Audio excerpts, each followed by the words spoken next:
एक गुलाम तख्त पर बैठ गया और जब उसकी बेटी सुल्तान बनी तो पूरा सिस्टम उसके खिलाफ खड़ा हो गया। दिल्ली सुल्तनात के दो सबसे अनयूजुअल रूलर्स की, शमसुद्दीन इल्तुतमिश और उसकी बेटी रजिया सुल्ताना, एक गुलाम और एक औरत, दोनों ने अपने जमाने के रूल्स तोड़ दिए। इल्तुतमिश की जिंदगी कहीं से भी रॉयल नहीं थी।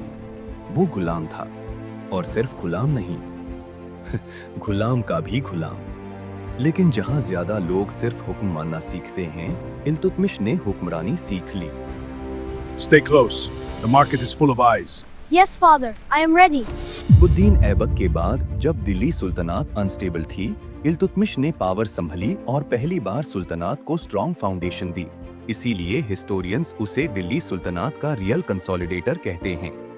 इल्तुतमिश ने कैपिटल को लाहौर से बढ़ाओ और फिर दिल्ली शिफ्ट किया। राजपूत पावर्स के खिलाफ रणथंबोर, ग्वालियर, अजमेर और मालवा में कैंपेन्स चलाई और रिबेलियस टर्किश नोबल्स को कंट्रोल में रखा। We strike at Gwalior first, then Ranthambore. Agreed, that will divide their forces. What about? जब दुनिया मंगोल्स के दर में थी, चेंगिस खान का खौफ हिंदुस्तान तक पहुंच चुका था। उसके दुश्मन जलालुद्दीन मंगबरानी ने पनाह मांगी। अगर पनाह मिल जाती तो मंगोल अटैक ऑलमोस्ट कंफर्म था। उसने पनाह देने से इनकार कर दिया और हिंदुस्तान को तबाही से बचा लिया। इल्तुतमिश ने इक्ता सिस्टम को स्ट्रॉन्ग बनाया, सिल्वर तंका और कॉपर जितल इंट्रोड्यूस किए और पूरे अरबिक कॉइन्स चलाए। अपनी जिंदगी के आखिरी सालों में इल्तुतमिश ने एक ऐसा फैसला लिया जो हिस्ट्री का रुख बदलने वाला था। उसने अपनी बेटी रजिया को अपना सक्सेसर डिक्लेयर कर दिया।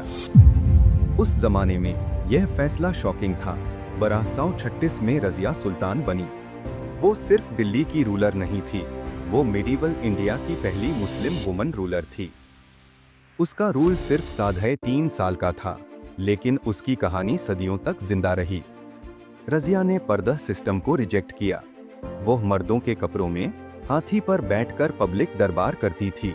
यह सिर्फ स्टाइल नहीं था, यह मैसेज था, मैं सुल्तान हूँ, सिर्फ नाम की नहीं। रजिया ने जलालुद्दीन याकुत को हाई पोस्ट दी। याकुत टर्किश नोबल नहीं था। टर्किश नोबल्स को यह सब बिल्कुल पसंद नहीं आया। एम्पायर के कई हिस्सों में रिबेलियंस शुरू हो गए। भटिंडा के गवर्नर अल्तुनिया ने बगावत की। रजिया खुद आर्मी के साथ निकली, क्योंकि वो सिर्फ रूलर नहीं, फाइटर भी थी। लेकिन रास्ते में याकुत कत्ल हुआ, रजिया कायद हो गई। जब रजिया कायद हुई तो सिचुएशन उसके कंट्रोल से बाहर जा चुकी थी। यारुद्दीन अल्तुनिया ने बाद में रजिया से शादी कर ली। यह शादी सिर्फ पर्सनल फैसला नहीं थी, यह एक पॉलिटिकल स्ट्रेटेजी थी। May this union be blessed with eternal love and prosperity. In your presence, Forever bound in joy.